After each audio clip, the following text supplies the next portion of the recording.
Can I take this book bag off? Absolutely. All right. For those of you who are just joining us, and correct me if I've got your name wrong, is it Eier? Yeah. Okay, One of the few people who gets it right. That's awesome. I'm glad to hear it. Awesome. Congratulations. Thank you. Great job. Great job. So, when you came into this event, there were 6 of you coming from the Cleveland area that were here? Yeah. We there was one. There were actually there was like one car who was coming up for both days, and then we scrounged together a car. Like, I don't play Legacy yet. I guess maybe I should learn with the Invitational and everything. But so we got together a car just coming up yesterday. We're just gonna come up and then drive back home to Cleveland, whatever. Right. And didn't quite work out that way. You couldn't drive home because everyone was doing too well. There were 2 of you in the finals from the same store.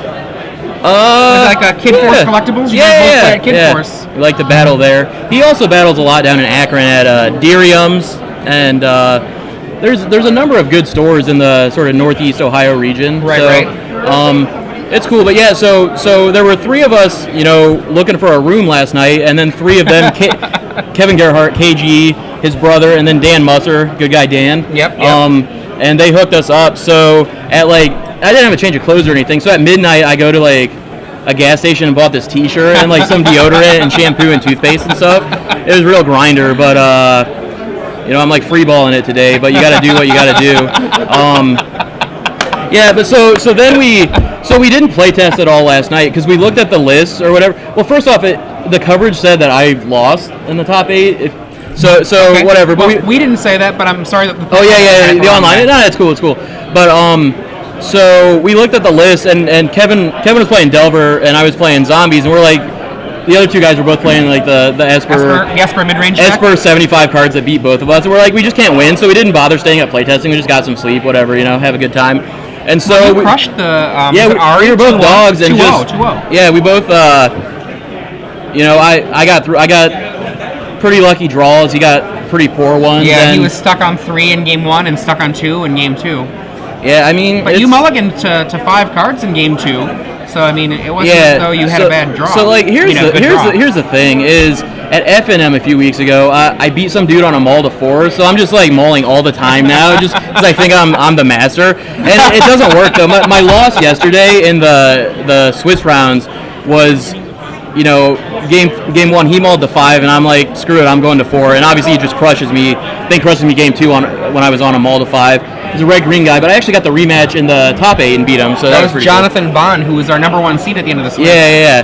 It was cool seeing his list because it seemed like he had infinite Wolfir Silverheart, but just 2 actually. So he just happened to have them against you whenever. I mean, that's a card. It's it's really good. It's sort of loose against Vapor Snag, but against all my 2/2s and 2/1s seems pretty good. It's because it's an 8/8. Well, a question for you: with your list, are there any things you would change if you were to be pushed into a standard tournament tomorrow?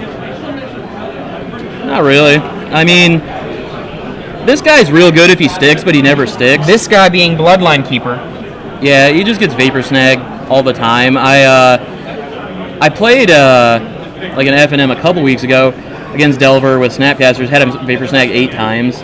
Okay. And I lost. How many times? 8? Yeah. The 4 snags amounts? and 4 flashbacks or whatever from the Snapcaster. So I don't know. I mean, this list is for the last several opens, Zombies have gotten 2nd place. This list is the same exact list, except there's one card I took out of Swamp and put in the 4th Cavern, which was pretty good. And then he had one of these priests in the main. I just put the Active Aggression in the main. That's really bad and really loose, but it actually won me a game 1 against Esper deck, stealing a Sun Titan or something. That's awesome. And rebuying a Blood Artist or whatever. So the sideboard, how do you feel about your sideboard?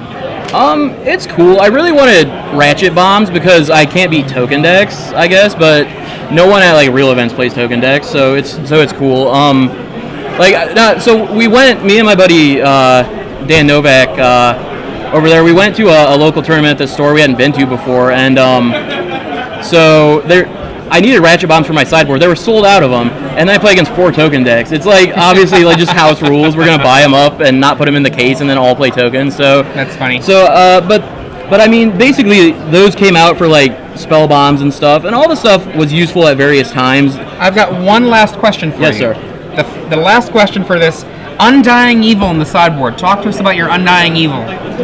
I don't know. See, like, dude never wins. He always gets second, so there's never an interview where he can explain why it's in there. So I just, when you copy a list, you copy a list and just hope it works out. Like, obviously, like, against some creature matchups, you can bring it in. Like I mean, it just depends. It's good if they're killing stuff. Unfortunately, a lot of these matchups it's just Celestial Purge, you know, so it doesn't really matter. It didn't come in much at all. Maybe against, I think I brought in one sometimes against the red-green deck, but that was about it. So it sounds almost as though perhaps Undying Evil might be the part that would be a thing to consider cutting if you have some other card you really want to fit in. Yeah, sure. I mean, there's the sideboard really, I don't know. Like, the best cards in the sideboard, for me at least, were Appetite for Brains and really Fume Spitter. There's goofy combos you can do with, like, Fume Spitter and Undying Evil and Messenger and removing tokens and just, recreating and stuff. So, but I never boarded all of that in because you just, like, I ran pretty hot, but no one can run that hot, you know? Well, sir, it's congratulations to you, Brad, and... all right. Hopefully, are you going to go to the Invitational? Where is it? I believe the next one's in Atlanta. Is that correct? Atlanta is our next invitation. I don't travel south of the Mason-Dixon line, so if there's another one in like Indianapolis or something. Well, one of the great things, you can choose which one you want to take it to. So. Okay, sweet. We'll do that. Congratulations, Brad Eier. All right, we're going to thanks get Patrick Chapin back here in a second, and good work. Oh man, I don't get to meet Patrick Chapin at all.